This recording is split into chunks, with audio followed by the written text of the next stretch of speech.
क्या आपकी नाक लंबी है या छोटी मेरी तरह? यदि आपकी नाक छोटी है तो फिर तो आप भारत के मूल निवासी हैं, यूरेशिया से नहीं आए हैं। और यदि आपकी नाक थोड़ी लंबी है तो फिर तो आप बाहर से आए आक्रमणकारी हैं। आपने हमारे देश को गुलाम बनाया है।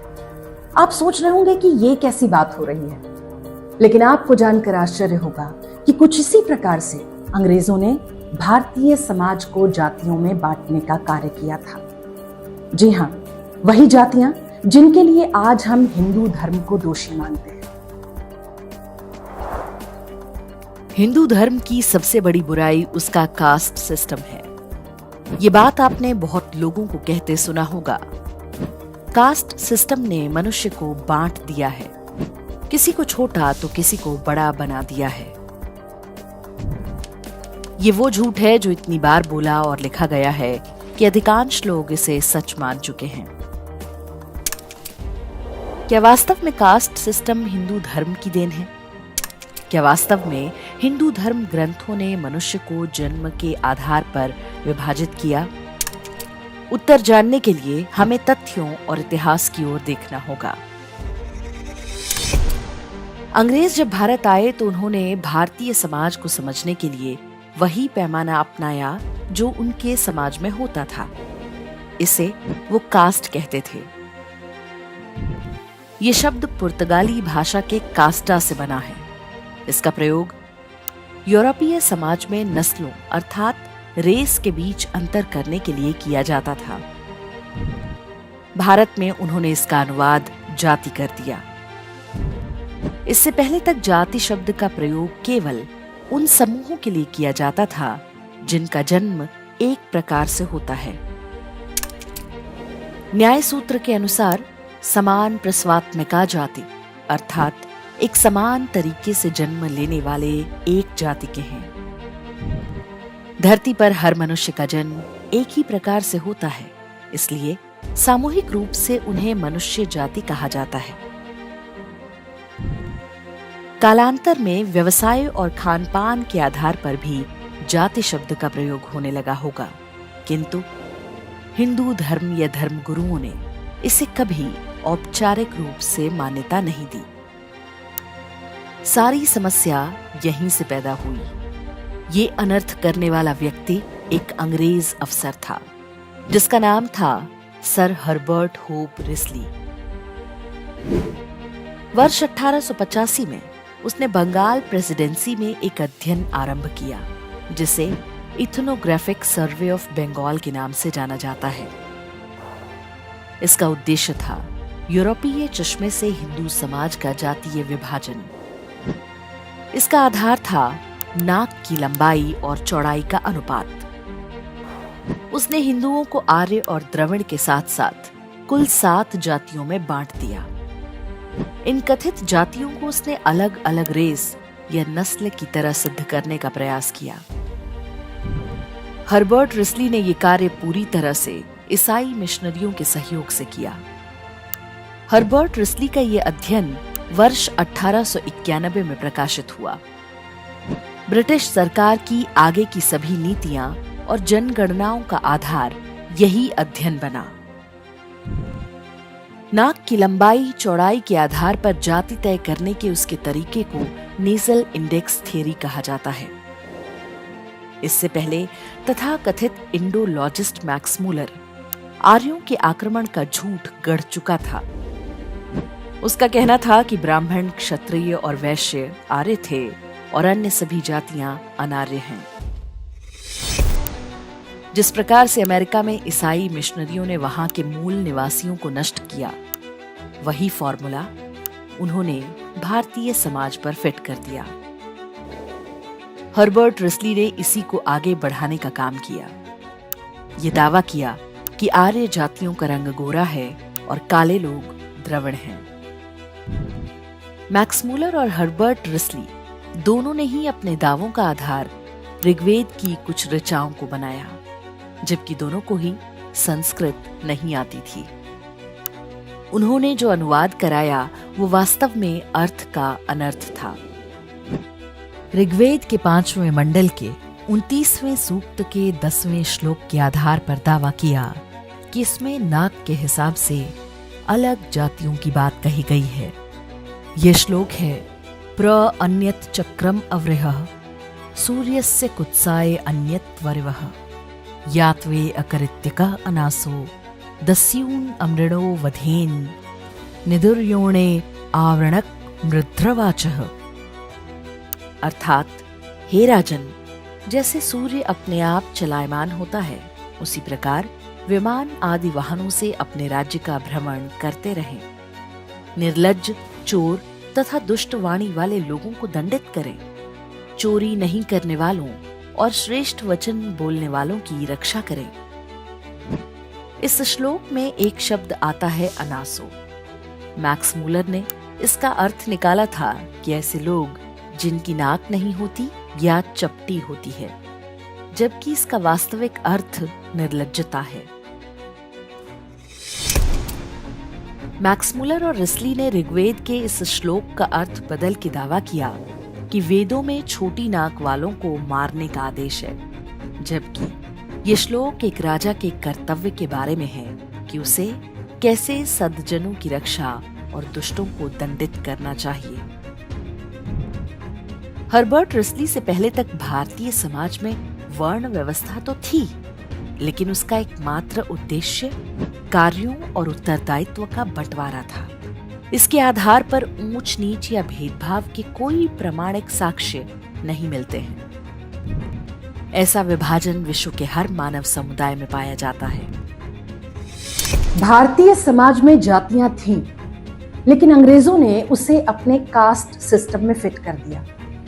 अंग्रेज तो चले गए, लेकिन हम आज भी लड़ रहे हैं। वो ना तो हमारे सगे थे, ना आपके सगे।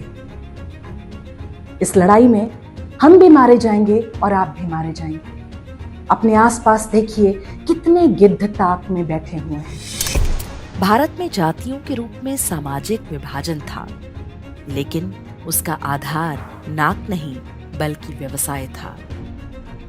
जो लोग लकड़ी का काम करते थे वो बढ़ई कहलाते थे। लोहे का काम करने वाले लोहार थे। ऐसी ही ढेरों जातियां थीं, लेकिन कोई भी ऊंचा या नीचा नहीं था। हर्बर्ट रिस्ली ने यह सिद्ध करने का प्रयास किया कि छोटी नाक वाले लोग आर्य नहीं होते, इसलिए आर्यों ने उन्हें निम्न जाति का या शूद्र घोषित कर दिया। ये लोग हिंदू धर्म से अलग हैं। वास्तव में ये पश्चिमी पिरामिडिकल मॉडल है, जिसमें एक शासक वर्ग होता है और बाकी सब उसके गुलाम। जबकि भारत में सदैव से समानांतर प्रणाली रही है। किसी भी ग्रामीण या नगरीय अर्थव्यवस्था में हर वर्ग का समान महत्व था। सामाजिक संरचना ऐसी थी कि एक के बिना दूसरे का काम नहीं चल सकता था। पीढ़ी दर पीढ़ी उत्पादन की इस व्यवस्था के कारण ही भारत विश्व में अग्रणी था। अंग्रेजों ने बताया कि ब्राह्मण सबका शोषण कर रहे थे, जबकि वही ब्राह्मण गुरुकुल चलाते थे और भिक्षा मांगकर जीवन यापन करते थे। क्षत्रिय पर राज्य की सुरक्षा का उत्तरदायित्व था, और जिन्हें शूद्र बताया जाता है वो भारतीय उत्पादन व्यवस्था की सबसे महत्वपूर्ण इकाई थे। यदि इन सभी के बीच शोषक और शोषित का संबंध होता तो कभी इनके बीच युद्ध भी हुए होते। भारतीय इतिहास में कथित हिंदू जातियों के बीच युद्ध का एक भी उदाहरण नहीं मिलता। हर्बर्ट रिस्ली ने अपनी नेजल इंडेक्स थियरी के आधार पर भारतीयों को 7 रेस या नस्ल में बांटा। उसका कहना था कि समय के साथ यही विभाजन जातियों के रूप में परिवर्तित हो गया। हिंदू विरोधी शक्तियां आज इसी थियरी का प्रयोग करके ये बताने में जुटी हैं कि भारतीय समाज में जाति के आधार पर होने वाला अंतर वास्तव में नस्लवाद या रेसिज्म के कारण है। नाक के आकार के आधार पर जाति तय करने के इस प्रयास का सबसे तार्किक खंडन डॉक्टर भीमराव अंबेडकर ने किया। उन्होंने व्यापक अध्ययन के बाद कहा कि नेजल इंडेक्स थियरी पूरी तरह निराधार है। ब्राह्मण हो या कथित निम्न जातियां, सभी के नाक का आकार एक जैसा ही है। निम्न जातियां भी वास्तव में आर्य हैं। द्रविड़ लोगों में भी ब्राह्मण और अन्य सभी वर्ण होते हैं। नाक के आधार पर लोगों का नस्लीय विभाजन झूठ के आधार पर गढ़ा गया है। डॉक्टर अंबेडकर के अध्ययन की अनदेखी कर दी गई। स्वतंत्रता के बाद भी भारतीय सरकारों की नीतियों में अंग्रेजों की बनाई विभाजनकारी थियरी ही हावी रही। दशकों पहले डॉक्टर अंबेडकर ने जो बात अपने ज्ञान के आधार पर कही थी, वो आधुनिक समय में डीएनए अध्ययनों से 100% सत्य सिद्ध हो चुकी है। ये स्पष्ट हो चुका है कि जातियों और नस्लों का यह पूरा झूठ हिंदू समाज में फूट डालने और राज करने के उद्देश्य से गढ़ा गया था। वर्ष 1857 के स्वतंत्रता संग्राम के समय से ही अंग्रेज इस काम में जुट गए थे। प्राचीन काल से लेकर स्वतंत्रता तक ऐसे ढेरों ऋषि मुनि और राजा मिलेंगे जिनको आज के हिसाब से शूद्र जाति में गिना जाता है। इसका सबसे ताजा उदाहरण होलकर वंश की रानी अहिल्याबाई हैं, जो गडरिया समाज से आती थी। काशी विश्वनाथ से लेकर सोमनाथ तक सैकड़ों तीर्थों का उद्धार उन्होंने ही किया था। पूरा हिंदू समाज उन्हें श्रद्धा के साथ पुण्य श्लोक देवी अहिल्याबाई के नाम से जानता है।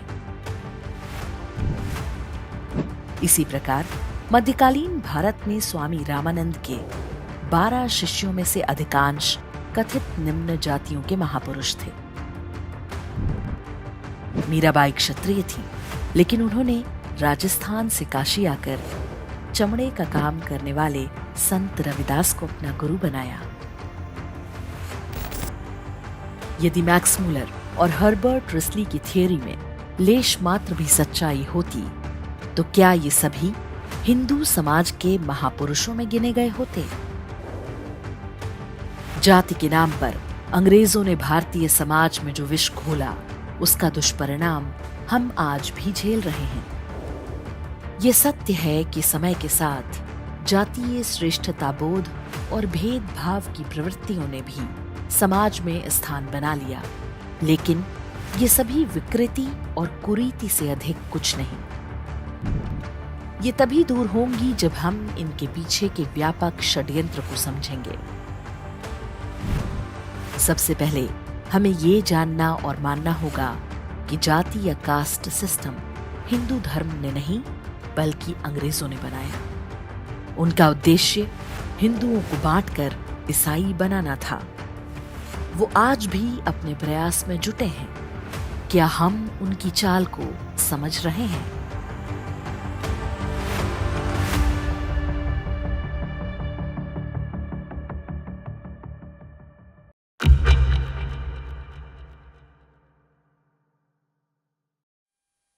और अंत में आप सभी से एक अनुरोध, यदि आपको हमारा कार्यक्रम पसंद आ रहा हो, हमारा कार्य पसंद आ रहा हो, तो कृपया चैनल को सब्सक्राइब करें, हमारे वीडियो को लाइक करें, अपने परिवारजनों से भी कहें कि ये वीडियो और हमारा ये चैनल लाइक और सब्सक्राइब करें। धन्यवाद। जय श्री राम। भारत माता की जय।